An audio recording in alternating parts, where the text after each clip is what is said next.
Baik. Assalamualaikum warahmatullahi wabarakatuh. Waalaikumsalam warahmatullahi wabarakatuh. Baik, Pak Ferry, hari ini kita akan melaksanakan ujian komprehensif. Tahapannya itu ada tiga ya, Pak. Pertama, BTQ, baca tulis Al-Quran. Berikutnya akan ada pemaparan dari modul ajar P5 PPRA. Dan terakhir nanti proposal PTK yang sudah Bapak buat. Yang Oke, pertama nanti kita mulai dulu dengan baca Al-Quran. Silakan Bapak baca satu ayat saja. Singkat ya Pak, satu ayat. Tidak usah baca arti. Selesai baru nanti menulis Pak. Menulis ayat yang saya share nanti di layar. Oke, silakan dimulai dengan baca satu ayat Al-Quran Pak. Silakan. Auzubillahi minasyaitonirrajim. Bismillahirrahmanirrahim. Alif Lam Mim.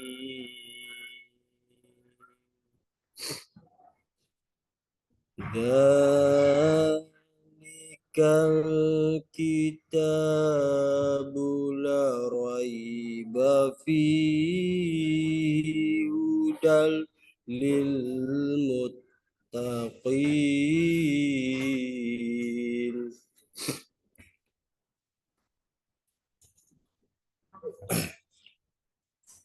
Alladzina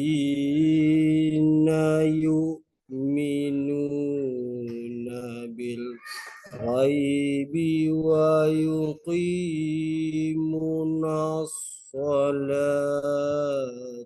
wa mimma razaqnahum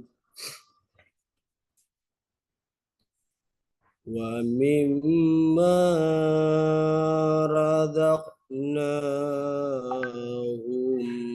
yunfiqun. Sadaqallahul azim.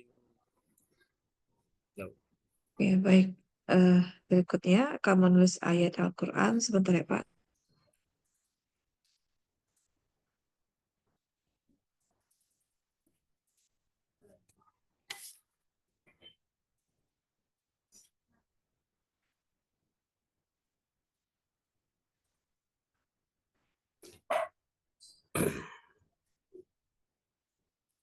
Oke, silakan Pak. Cukup dituliskan ayatnya saja. Surat Maryam.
Sudah Pak? Sikit lagi, Bu.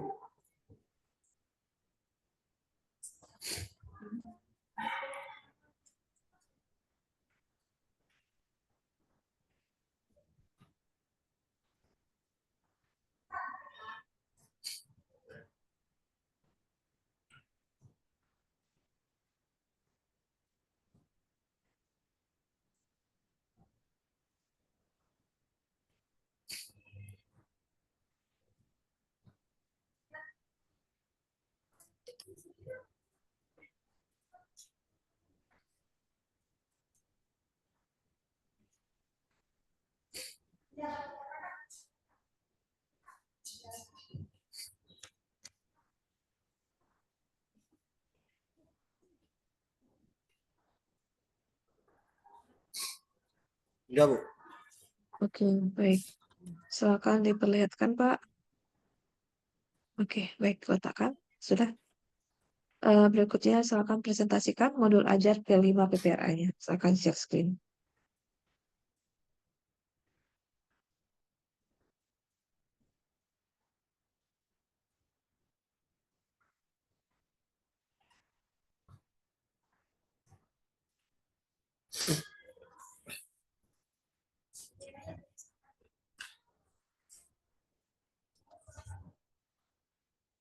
Baiklah, saya akan mempresentasikan hasil dari PPT saya, yaitu tentang P5, yaitu dengan tema uh, dengan tema gaya hidup berkelanjutan, dengan fokus pada pemanfaatan lahan kosong di sekolah.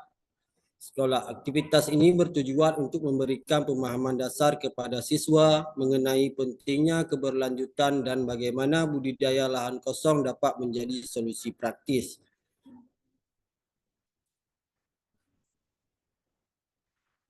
Di sini ada dimensi elemen, subelemen, dan akhir fase. Dimensinya yang pertama itu beriman, bertakwa kepada Tuhan Yang Maha Esa, dan berakhlak mulia. Yang kedua, berkebinekaan global. 3, gotong royong. 4, mandiri. 5, kreativitas. Dan 6, bernalar kritis. Sedangkan elemennya itu temanya gaya hidup berkelanjutan. Topiknya budidaya pemanfaatan lahan kosong. Proyek profil budidaya lahan kosong untuk masa depan berkelanjutan. Dimensi dan akhir fase. Dimensinya beriman kepada Tuhan Yang Maha Esa dan berakhlak mulia. Elemen akhlak mulia, subelemen kepedulian terhadap lingkungan, dan akhir fase peserta didik mengidentifikasi masalah lingkungan di lahan kosong, merancang tindakan dan menyusun laporan tentang langkah-langkah yang diambil dan hasilnya. Yang keenam itu kebinekaan global. Kebinekaan global, elemennya kesadaran terhadap keberagaman. Subelemennya menghargai keberagaman budaya dan lingkungan. Akhir fase, peserta didik menyajikan cara-cara keberagaman budidaya dan lingkungan mempengaruhi pemanfaatan lahan kosong, mengikuti diskusi dan memberikan presentasi tentang aspek keberagaman yang relevan. Setelah itu, alur aktivitas proyek. Yang pertama, ada pengenalan. Yang satu, pendahuluan. Tujuannya memperkenalkan tema gaya hidup berkelanjutan dengan fokus pada pemanfaatan lahan kosong di sekolah. Sedangkan pengantar proyek, penjelasan proyek dan pemanfaatannya. Diskusi konsep, penjelasan tentang gaya hidup keberlanjutan dengan materi visual.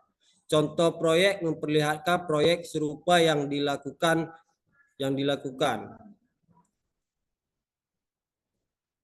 Setelah itu kontekstualisasi, observasi, dan identifikasi. Tujuannya mengarahkan siswa untuk mengidentifikasi dan menganalisis lahan kosong di sekitar sekolah atau komunitas. Langkah-langkahnya yaitu tentang pengamatan lapangan, yaitu observasi lahan kosong di sekitar sekolah. 2, catatan kondisi lahan.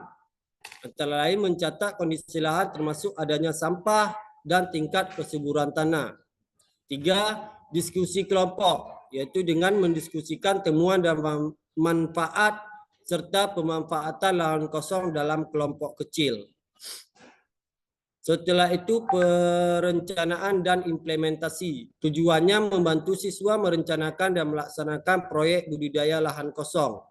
Langkah-langkahnya perencanaan proyek yaitu menyusun rencana kerja, jadwal, dan pembagian tugas.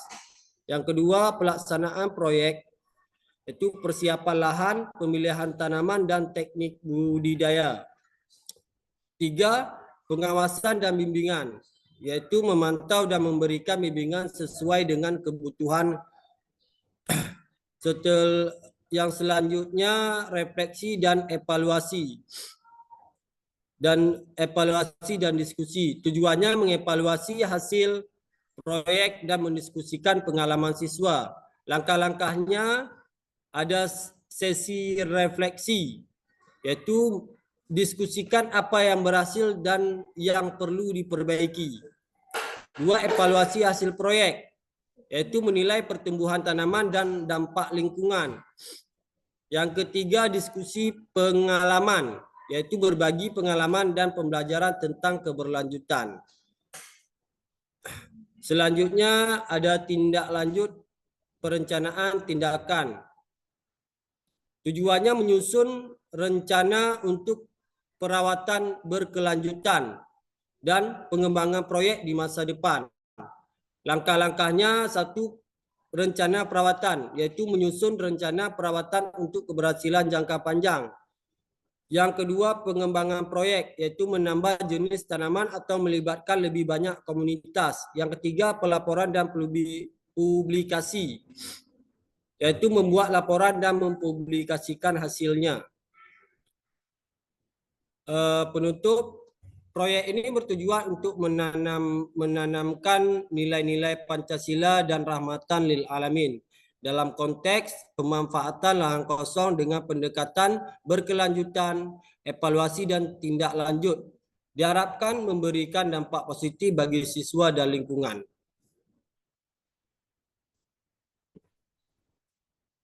Dah, Bu. Oke, baik. Terima kasih Pak Ferry. Kita lanjut ya Pak. Untuk pertama, apa yang Bapak lakukan, langkah-langkah apa Bapak lakukan untuk menyusun modul ajar P5 ini? Tahapannya seperti apa?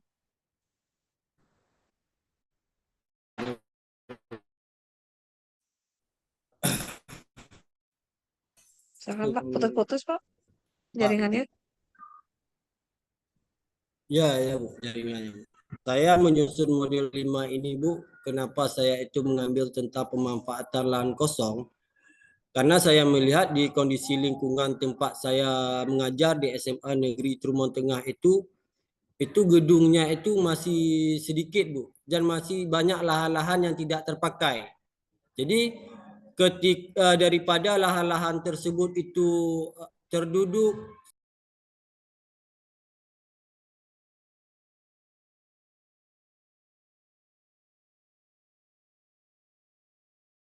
Oke, silakan Pak jaringannya ini. lanjut, Bu. Lanjut, Bu, ya. Iya, lanjut silakan.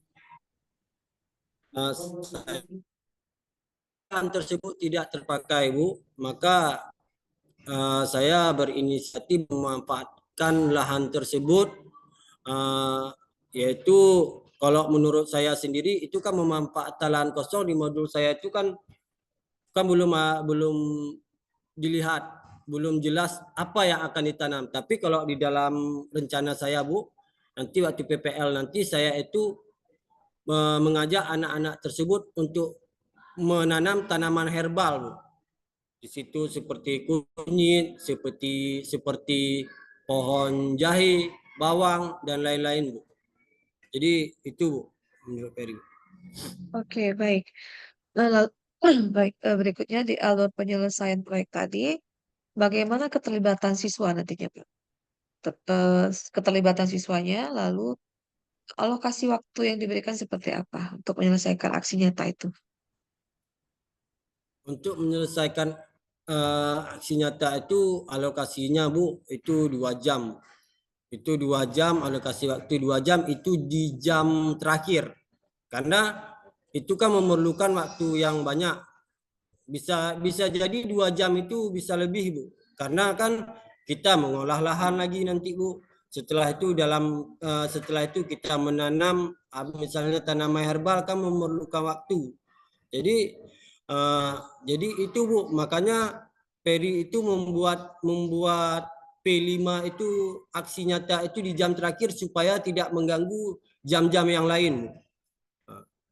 Jadi seperti itu. Kalau keterlibatan siswanya, ya pertama nanti keterlibatannya siswa itu dituntut aktif nanti di dalam bekerja. Setelah itu membawa alat-alat dan membawa tanaman herbal. Bukan siswa saja yang membawa tanaman herbal, saya pun juga membawa tanaman herbal. Nanti kami tanam sama-sama, Bu. Jadi seperti itu. Oke, baik Pak. Pada bagian refleksi, apa peran siswa di situ Pak Ferry? Silakan jelaskan. Peran siswa, Bu. Iya, pada Eh, bagian refleksi.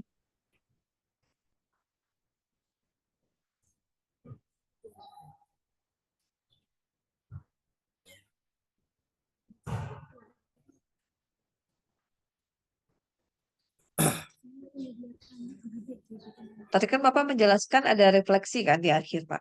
ya, Bu. Refleksi dan tindak lanjut. Nah, itu peran siswa pada proses itu seperti apa?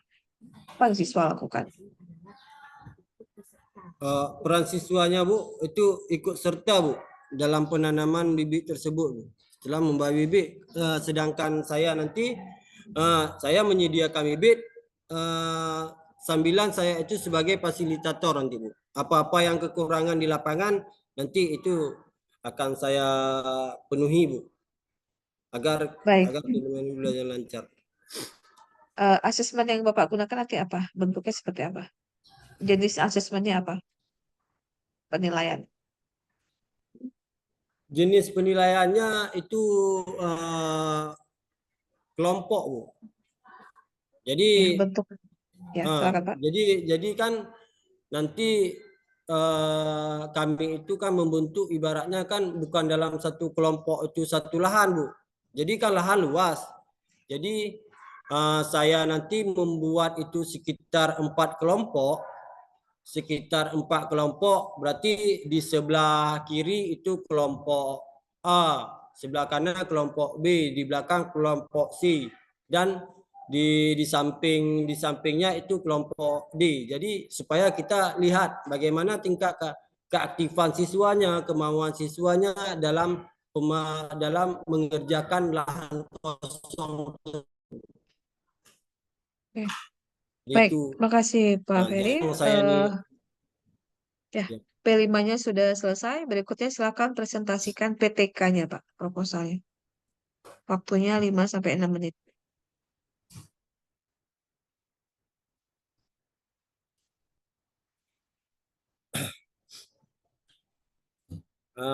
Baiklah, saya akan mempresentasikan hasil PTK saya, yaitu tentang inovasi media pembelajaran dalam meningkatkan keaktifan siswa pada mata pelajaran PAI di kelas 10 SMA Negeri Trumon Tengah, Aceh Selatan. Latar belakang masalah yang dilihat di PTK saya yaitu berdasarkan observasi di SMA Negeri Trumon Tengah menunjukkan bahwa keaktifan siswa dalam pembelajaran PAI masih rendah. Hal ini disebabkan oleh kurangnya penggunaan media pembelajaran yang menarik seperti gambar, video, dan PowerPoint. Saat ini media pembelajaran di sekolah terbatas pada buku cetak, papan tulis, dan infokus yang penggunaannya masih kurang optimal. Kurangnya inovasi dalam media pembelajaran membuat siswa cenderung pasif dan kurang berpartisipasi. Sedangkan rumusan masalahnya itu ada 2. Yang pertama, bagaimana kondisi keaktifan siswa kelas 10 SMA Negeri Trumon Tengah dalam pembelajaran sikap perilaku terpuji sebelum pelaksanaan inovasi media pembelajaran. Yang kedua, sejauh mana peningkatan keaktifan siswa setelah diterapkan inovasi media pembelajaran pada materi sikap perilaku terpuji. Sedangkan tujuan penelitiannya ya ada 2. Yang pertama, mengetahui kondisi awal keaktifan siswa kelas 10 SMA Negeri Trumon Tengah dalam pembelajaran sikap perilaku terpuji. Yang kedua, mengetahui peningkatan keaktifan siswa setelah penerapan inovasi media pembelajaran pada materi sikap perilaku terpuji. Manfaat penelitian yaitu tentang pentingnya inovasi media pembelajaran seperti gambar, video, dan PowerPoint untuk menciptakan kondisi belajar yang aktif, khususnya pada materi sikap perilaku terpuji di kelas 10 SMA Negeri Trumon Tengah. Setelah itu memberikan informasi kepada guru pendidikan agama Islam tentang pentingnya penggunaan media inovatif untuk meningkatkan keaktifan siswa dalam pembelajaran materi sikap perilaku terpuji. Setelah itu bab 2 landasan teori. Secara harfiah, kata media berasal dari bahasa Latin yaitu medium yang memiliki arti perantara atau pengantar. Media pembelajaran terdiri dari beberapa unsur yang menjadi satu kesatuan untuk mencapai tujuan dalam pembelajaran. Manfaat media pembelajaran. Manfaat media pembelajaran yaitu sangat bermanfaat dalam proses membantu tercapainya tujuan dari proses belajar mengajar. Yang ketiga, metode penelitian. Jenis penelitian ini adalah penelitian tindakan kelas yaitu PTK. Penelitian ini suatu bentuk penelitian reflektif dan kolektif yang dilakukan oleh peneliti dalam situasi sosial untuk meningkatkan penalaran praktik sosial mereka. Setelah itu, variabel penelitian. Variabel penelitian ada dua. Yang pertama, variabel independen tentang inovasi media pembelajaran dalam meningkatkan keaktifan siswa di kelas 10. Yang kedua, variabel dependen tentang keaktifan siswa terhadap pembelajaran PAI tentang materi sikap perilaku terpuji. Selanjutnya, populasi dan sampel. Sampel diartikan sebagai bagian dari populasi yang menjadi sumber data sebenarnya dalam satu penelitian. Sampel dalam penelitian ini adalah siswa kelas 10-1 yang terdiri dari 26 orang siswa. Pemilihan sampel dengan menggunakan teknik propulsive sampling yaitu teknik pengambilan sampel secara sengaja. Tempat penelitian tindakan kelas ini dilaksanakan di SMA Negeri Trumon Tengah pada mata pelajaran Pendidikan Agama Islam. Waktu penelitian ini akan dilaksanakan pada semester ganjil tahun ajaran 2024 sampai 2025, yaitu di bulan Agustus sampai dengan Oktober 2024. Setelah itu, sumber data itu siswa, guru, dan teman sejawat. Jenis data penelitian ini yang menjadi fokus penulis ialah jenis data kuantitatif dan kualitatif yang ditujukan untuk kelas 10 SMA Negeri Trumon Tengah. Teknik pengumpulan data, observasi, wawancara, diskusi, dan angket. Ya, Bu. Oke, baik. Silakan dikembalikan ke judul, Pak. Slide 1. Di slide 1. Ya, back lagi. Ya, Bu. Oke. Nah, ini kan judulnya inovasi media pembelajaran dalam meningkatkan keaktifan. Nah, apa yang mau dilihat dari judul ini, Pak? Masalahnya apa di kelas? Masalahnya, Bu, ketika kita itu mengajar, kadang-kadang sebagian guru, jangankan guru lain, kita saja, Bu, saya sendiri saja, kadang-kadang ketika saya terjun di lapangan itu, saya itu jarang menggunakan media pembelajaran. Kadang-kadang saya cuma menggunakan satu media saja, buku. Setelah itu saya jelaskan. Dari hal itu saya lihat, ketika saya menjelaskan, kadang-kadang terutama itu anak-anak yang duduknya paling belakang, itu pasti mereka ujung-ujungnya tidur, Bu. Jadi tidur, setelah itu tanpa mendengarkan saya menjelaskan, nanti ketika saya tanya mereka itu tidak paham. Berarti ketika mereka tidak paham, berarti mereka itu tidak aktif, Bu. Yang cuma nanti yang paham nanti anak-anak yang ada di depan saja. Itu pun kadang-kadang ketika mereka ingat, ya mereka jawab. Kalau enggak, sama saja mereka enggak tahu menjawab, Bu. Jadi itulah motivasi saya untuk membahas tentang ini, Bu, tentang judul tersebut. Oke, baik, Pak Beni. Berikutnya, ini kan melihat keaktifan siswa. Nah, indikatornya seperti apa, Pak, keaktifan itu? Apa saja bagian-bagiannya? Kita Uh, bisa mengatakan bahwa siswa ini aktif, siswa B tidak aktif itu seperti apa? oh, Dari mana kita lihat ya? ya, Bu. ketika kita melihat tentang keaktifan, yang pertama saya melihat bagaimana siswa itu aktif atau tidak. Yang pertama, ketika kita menjelaskan dia itu bisa menjawab. Setelah itu sangat berbeda siswa aktif dengan yang tidak aktif. Kalau siswa yang aktif itu dia tidak linglung ketika kita menjelaskan, Bu. Berbeda dengan siswa yang aktif, yang tidak aktif. Siswa yang tidak aktif, dia dari raut wajah saja kita nampak, Bu. Dia itu biasa. Ketika kita menjelaskan ya menjelaskan ya sekedar dia paham saja, Bu.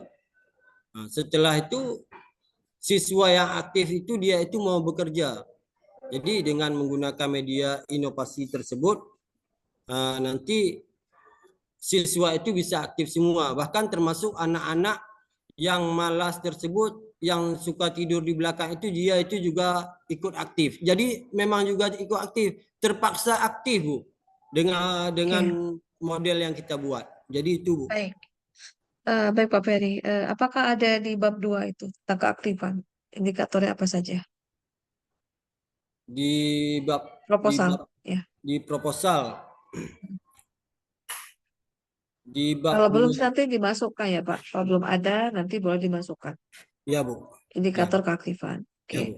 Ini kan inovasi media. Bentuknya apa itu Pak medianya? Media apa? Medianya, Bu. Jadi media itu, Bu, yang dikatakan inovasinya ketika kita memakai satu media, misalnya saya memakai media papan tulis saja. Setelah itu saya Oke, jelaskan baik. berarti eh, Baik Pak Ferry, saya potong maaf. Yang akan Bapak gunakan dari judul ini, bentuk medianya apa nanti dalam oh, penelitiannya? oh. Yang pertama yang saya gunakan nanti ada video di situ, Bu. Setelah itu dalam bentuk gambar, setelah itu nanti ada bentuk PowerPoint, Bu. Karena itu kan inovasi itu kan hal yang baru, Bu. Jadi kita memperkenalkan hal yang baru. Kadang-kadang ketika kita jarang menggunakan PowerPoint, tiba-tiba kita memberikan surprise bagi mereka menjelaskan menggunakan PowerPoint. Jadi semangat mereka untuk belajar itu akan tinggi, Bu, akan tercipta, Bu. Itu. Oke, baik. Silakan buka bagian rumusan masalah, Pak. Rumusan masalah slide berapa? 3 ya. Ya, Bu. Oke. Nah, yang pertama itu kan bagaimana kondisi keaktifan. Ini datanya didapatkan dari mana nanti, Pak? Bentuk datanya apa? Atau tadi pengumpulan datanya dengan cara apa untuk nomor satu ini? Bagaimana kondisi keaktifan? Bagaimana kondisi keaktifan siswa? Ya. Tadi kan ada 4 ya, Pak. Di pengumpulan data itu ada 4 yang Bapak sampaikan. Dari 4 tadi itu, di pengumpulan data, nah apa yang Bapak pakai untuk nomor satu ini? Bagaimana Bapak bisa tahu bahwa kondisi siswa itu aktif di kelas? Oh, berarti, Bu, bagaimana saya tahu Mm-mm. bahwasanya siswa itu aktif di kelas? Ya, ketika kita mengajar, Bu, kita kan membentuk sebuah kelompok, Bu. Jadi ketika mereka itu kita memberikan Oke, sebuah baik. Boleh dibuka yang di terakhir, Pak, sebelum terima kasih.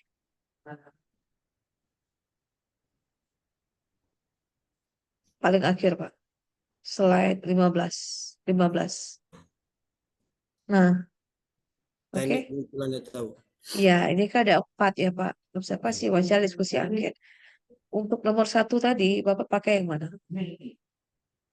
Untuk tadi bagaimana keaktifan siswa di kelas setelah menggunakan media tadi, inovasi media. Ya, observasi saya pakai yang pertama, Bu. Oke, untuk nomor Nah, dua, yang nomor dua, setelah itu ketika saya melakukan observasi, saya melakukan wawancara kepada siswanya, Bu. oke, baik. Nah, Berikutnya, Pak. Yang setelah itu, kedua, tadi kan ada 2 rumusan ya, Pak. ya, Bu. Yang rumusan kedua, bagaimana peningkatan kompetensi. Itu seperti apa? Pakai mana dia? Latar belakang rumusan masalah. Di rumusan masalah nih, Bu, ya.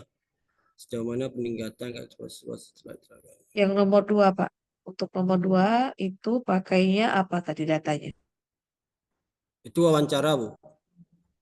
Oke, dengan siapa kok wawancara? Saya wawancara siswanya, Bu. Bagaimana perasaan mereka setelah melakukan inovasi media pembelajaran tersebut. Oke, baik. Oke, baik Pak Ferry, ini sudah selesai untuk PTK ya Pak, untuk Ya, Bu. kuliah PTK. Hasil nanti bisa dilihat nilainya di LMS setelah Ya, Bu. ya selanjutnya saya akan isi. Saya akhiri kegiatan komprehensif, ujian komprehensif untuk hari ini. Assalamualaikum warahmatullahi wabarakatuh. Waalaikumsalam warahmatullahi wabarakatuh.